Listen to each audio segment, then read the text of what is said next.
Forward Spirit's going to be able to help do a ton of damage. They're going to take it out. Night Stalker picks up the Aegis, the Immortal. No towers pushed here in this top lane either. You know, Funzy doing a good job of defending that. He's actually going to scout out this attack that's going to try and come in on him. The Shadow Strike will land. A little slowed up, but he might be able to get away, actually.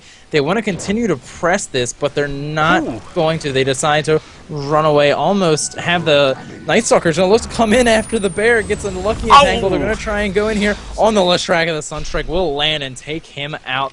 There you go. The presence of the Sunstrike, the Invoker, able to help pick up a kill there just above the middle lane. Yeah, Night Stalker did use his ultimate. It's just fading out now. Back to daytime, back to being not feared at all. So he's going to now just hopefully get some levels, get that ulti leveled up, because as he does get to the level 3, it is nighttime probably almost 75% of the time when that's up. So, you know, going to be really awesome for his team at that point. He does have the Black King Bar recipe bought up. So now he's just going to look for that Mithril Hammer to finish that item out. They're going to come down the middle lane. They have the Aegis up. It's going to be really helpful. They can be super aggressive and not have to fear too much. You know, we're going to see them try to push this down here. Here's the bear doing a ton of damage. Has the Sacred Relic up. So getting close to the Radiance. Good Shackle Shot on a couple of the minions here. But is that going to do enough to stop them? I'm not sure. Yellow in the meantime going to push the top, but that's going to be the death of their tier 2 tower for sure. Are they going to get the... Neither. Definitely going to go for it. And they do not. Lone Druid once again with the bear going to pick it up. Doing a good job last hitting with that thing. Yeah, a pretty good trade for mTw there, being able to take out the tier 2 tower. Yeah, they do lose top, but you know, Virtus.pro were able to pick up something for that at least. It actually looks like Queen of Pain getting really close to the Aghanim Scepter there. About 700 gold off. That's going to be huge for her. Then she can use that Sonic Wave whenever it's available in these team fights, and that can be really, really big damage for the Crystal Maiden and the Enchantress to try and deal with. Yeah, definitely I would have to agree with you. You know, good choice the Aghanim Scepter there, since it does lower that cooldown by just so much and increasing the damage. Very helpful as well, because this team, for the most part, it's got 3 pretty squishy heroes. You know, of course, the Lone Druid and the Night Stalker are not going to fall in that category, with that Black King Bar being finished up as well. Oh, Invoker getting pushed up here. He's got the Force Staff, going to be an easy escape for him, though. Sand King looking to maybe cut him off here, but it's definitely not going to be enough. So good use of that Force Staff, not too afraid to farm up, you know, when he has that item choice. Yeah, I mean, we'll have to. They're going to try and take this middle tower. Very smart by Virtus.pro. It's the only tier 1 tower left on the map. They got to try and pick it up quickly. The glyph will actually come out, so mTw might actually look to try and defend this. And comes Cinder, and he does Cold Snap.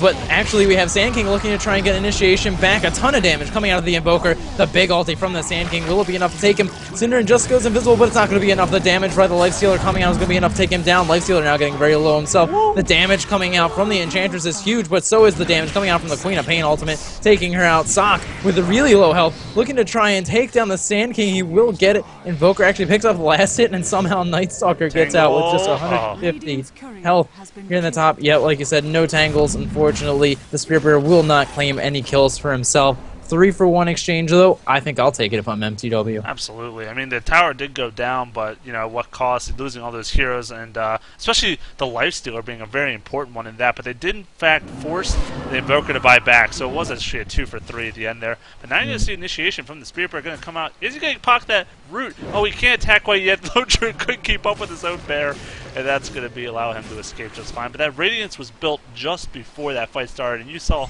how much damage is really coming out from that team.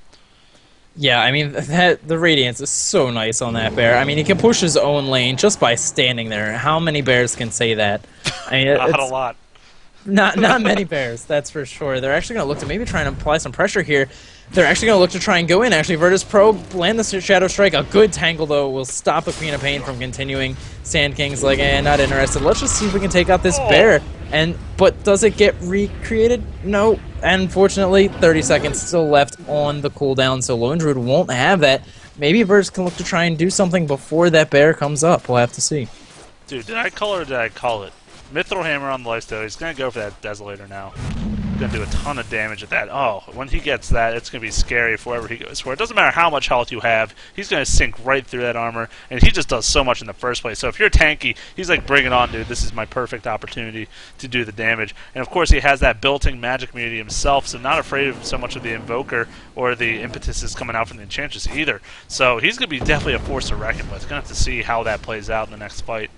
Yeah, I mean, Night Stalker has 9 armor, just so much natural tankiness there. and being able to pick up that Desolator is going to be huge. I mean, yeah, he has a little bit of help from the Strength Treads, from the BKB, but like you said, Lifestealer actually kind of likes the high health pool, can take it out pretty quickly regardless.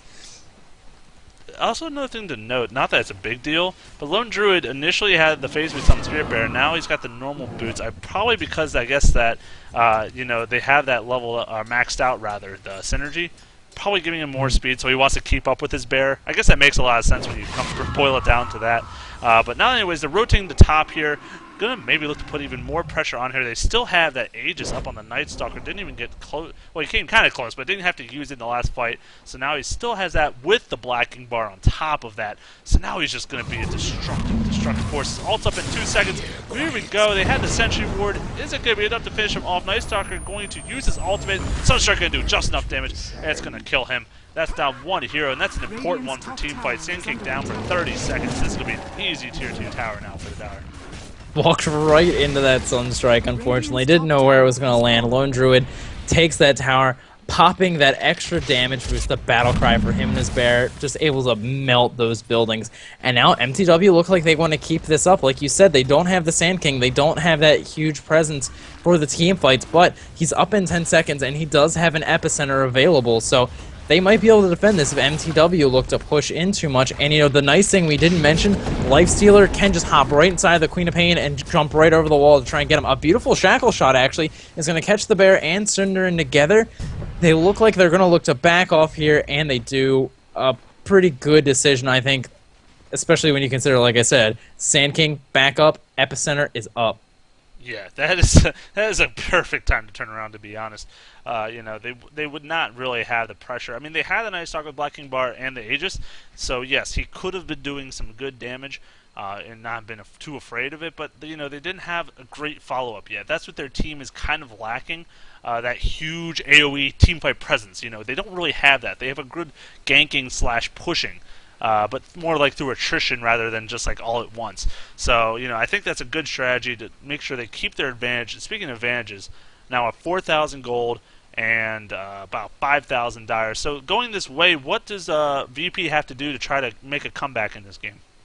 Well, I mean, I think it's kind of what they're getting forced into doing, and that's playing defensive. I mean, like I was trying to say right there before was that, like we can see the Lifestealer is able to jump inside the Queen of Pain. So she can actually blink in, can have the Sand King as well just hop in there with the epicenter flowing already. So they have the ability to turtle really well and turn the fights around on the mTw squad. So even though they're getting forced back into their base, it might not be that bad. They might be able to get a bit of an EXP lead, or at least come back closer to 0 just by having those creeps constantly pushed up against their base, and they certainly have the team fight presence to be able to take it back. The only thing, though, is this Lone Druid going to get so fat that they're not going to be able to deal with it? He now picks up a Vlad's Offering. Very nice pickup for him, the bear, and of course for the Night Stalker. So it's just going to be a question of how big does that Lone Druid get, and how good can these team fights go for Virtus Pro. I'm surprised Cinder's not telling his Socks, man, you need to go Yule's next. You need to do have it. that, Just man. for me. Just do it for me, man. It actually will make 0 sense against the enemy team. Absolutely not. But you just need to have it now. I would actually expect him to go for that Agamons next, because that item is just so powerful for map control, as well as in those team fights. He'll be able to see up the hill into their base with very, relatively ease, and that's going to help so much for positioning, especially kind of scouting out where that Sand King is. He doesn't have 1,000 gold, but so it was halfway to his blink. But without that blink, he has a lot more trouble getting that ulti off in the team fight. So it's going to be interesting to see if he can get to that gold. Before he can, I guess, not have it. Yes. That was a terrible way of saying what I was trying to say. But we'll forgive you this time, but from here on out, we kill you every time you mess up. Ouch. We can see, looking around for items, though, Lifestealer, about 600 gold off the Mithril Hammer, or off of the Desolator. He's got 2 of those, actually. Yeah. Is he going for a third is the question. I mean, there you go. Windrunner actually sitting on the mech, looking to go for a 4-staff next. Actually, just a couple hundred gold off that as well. So for this pro, just a couple hundred gold off some of these big items. That's be really nice to see. Queen of Pain also sitting on 1,600 gold. Very nice to hear. Looking on the other side of the map, what do we got? We got Enchantress sitting on Point Booster. Really nice item to have. Obviously going to be looking to go for that Aghanim Scepter in later parts of the game, but just the extra health. Really nice, as you can see, sitting also on 2 bracers and power treads, really looking to try and stay alive in these team fights. And Invoker also sitting on that point booster, so he might also looking to be going for the Aghanim Scepter. I think bracers are just a fashionable thing in this day and age. I mean, They are. How many on heroes the support here? heroes. And not even support. Invoker's got one. Just at least one. Well, yeah, that's true. I mean, you don't have to have 2. It's just gotta show your bling off a little bit. I mean, Sand King's got one too. Not afraid to wear them. Leshrac has 2 of them. He's like, "What's up, man?" Representing. I don't know what he's representing, but that's besides the point. Something. Something Clearly. would be a good guesstimate. Hopefully this pause will come to an end because obviously our dialogue is starting to falter just a little bit. Looking actually on this timer here, a beautiful timer at that for Roshan. Now that's counting down. I believe that's going to be about 4 minutes left, you would say, until the next one. So, they're going to have plenty of time to still use this Aegis of the Immortal. So they're going to keep the pressure up, I guess, is the ultimate idea here. Yeah, we're talking about the Leshrac items. I'm actually really sad. I mean, I guess it's understandable when you consider that you have heroes like Queen of Pain and the Lifestealer who need so much farm, but, Leshrac isn't getting close to anything big, only sitting on the 300 gold. He is pretty much just the Arcane Boot spot at this point, and we can even see by his skill build, only going for the Split Earth, only going for the Edict, so he really is just his team fight presence and tower pushing abilities at this point in the game. Yeah, here comes the Spirit Bear getting chased down here. And actually, right before it dies, it gets re-summoned by the Lone Druid, so it doesn't even lose any health for it. It's going to use that cooldown right away and have no problem doing so.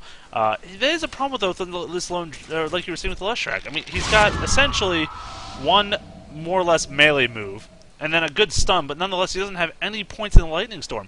So against this team that has a ton of range and a ton of beefy melee heroes, he's getting just chewed up in those fights, having to be up there up front for the Diabolic Edict, and it's just not doing nearly as much damage as if maybe he had that Lightning Storm to keep spamming off to do continuous harassment throughout.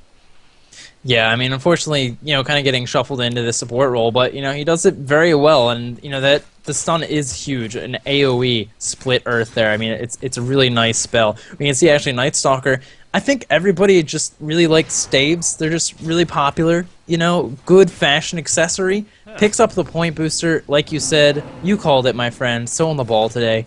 Going to be picking up the Aghanim Scepter. Yeah, no, it really is going to be wonderful if you can get that.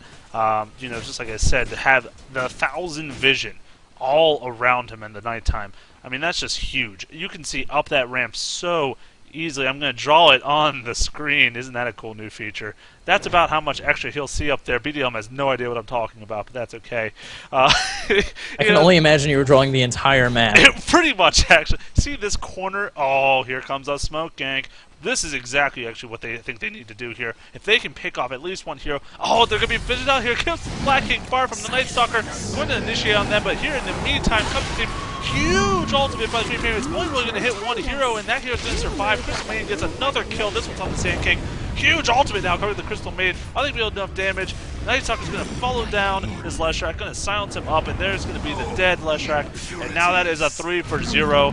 And is that going to be enough? They know that Lifestealer is going to try to escape. He's going to TP, but that is not going to get off in time. No, it's not. Crystal Maiden, another kill. GG's getting called out already, and that is a 27-minute game, folks. Great played for the mTw. Going to bring this to a best of 3.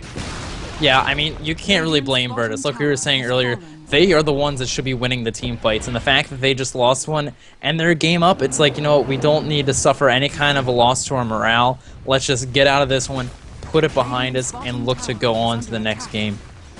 Absolutely. So you want to close this out here? Let's stick around for the score screen. That's fair enough. Like you said, I do like the strategy. This is kind of, like I said, going back to the roots. They kept the Invoker from the first game, but now they got this pushing role done really well, and it just works so well. Nice Stalker doing tons of damage, as you see, showing why he should be still a force to be reckoned with, and just overall, really good job here. Yeah, there we go. You see it right there, kids. Dire victory. mTw picking up game 2. Gonna take this to a series of 3. I'll take all the extra games I can get. We will see you there in just a moment.